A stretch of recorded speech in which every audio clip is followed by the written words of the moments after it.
you, and it even brings me to another point. I don't know if you lot saw it. Nwaneri's gone on loan to Marseille. Marseille. And, yeah, I think it's a good loan for him, but at the same time, I'm quite disappointed because me personally, I think Ethan Nwaneri is a better right winger than Noni Madueke. I think if Ethan Nwaneri has the same starts, same minutes that Madueke has in the Prem, he's not on 0 goals, 0 assists. I don't, because a lot of people don't even realize Madueke's on 0 goals, 0 assists. But your fan base still be gassing him, you know. Hey, listen, you're talking to me, bro. Talking to me, bro. Emotion with sports, bro. I think the mad thing about Arteta, because I think you've just made a really good point there. I'll be honest with you, Prince. On more than one occasion, the youngsters have really saved Arteta his credibility. Not to say they've saved him his job, but Emil Smith Rowe, he lit up one season for him and kind of got you out of the doldrums. You know, Lewis Skelly popped onto the scene and he did bits for you, and you thought, yeah, we've got a real talent there. He could be England's new left back.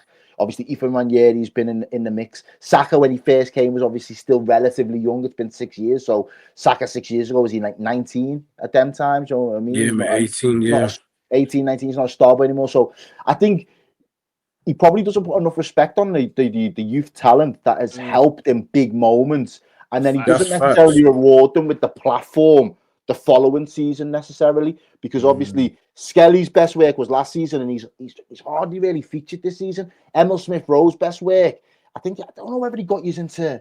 He got an injury and then and then he just never really came back. And obviously Saka's been the one, and obviously he's been the mainstay. He's been rewarded with the big contract, but I think there's something to be said about maybe the treatment towards some of those younger players. I think there was space for Nwaneri. What the Nwaneri specific issue is, I believe, is that someone, whether it's Arsenal or his team or himself, wants him to play as a midfielder.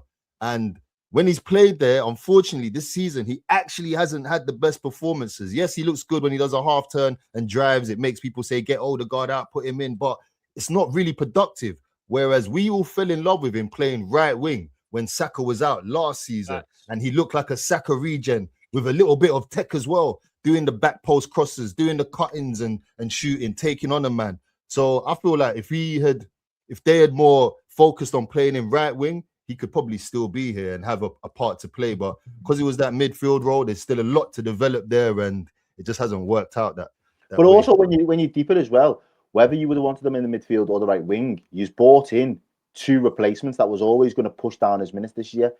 You've got Eze, that was always going to reduce the likelihood of him getting minutes in the 10 position. And then you've brought in Madueke, that's also... So he's got more competition. But as you said, you think he's got more to offer than Madueke. So again, it comes down to why not necessarily Arteta trusting that these young players that have helped and give him a foundation, they can't kick on the following season. And someone in the chat needs to help me verify, because when we got Madueke, we were told he was on a similar wage to Chelsea, 50k. Well, now I'm hearing 150k. And there's no way he's gonna be. Yeah, he's definitely on way more. That was the news when we first got him. That's why everyone was saying it's a bargain. But now I'm hearing 150k. Nothing's verified though. I need to know because that's gonna change a lot. Oh, wait. Where did you hear that though? Bro, I can show you an article, Sky News itself. When it first happened, they were saying he's going to be on similar wages to Chelsea. Yeah, I saw that. Oh, wait, crap. Yeah, I'm looking at it now. It's saying 150k still. But now it's saying, You think my man's going to go to Arsenal and say no way, that was never going to happen, bro. But that's what we heard, though. That's what we heard, innit?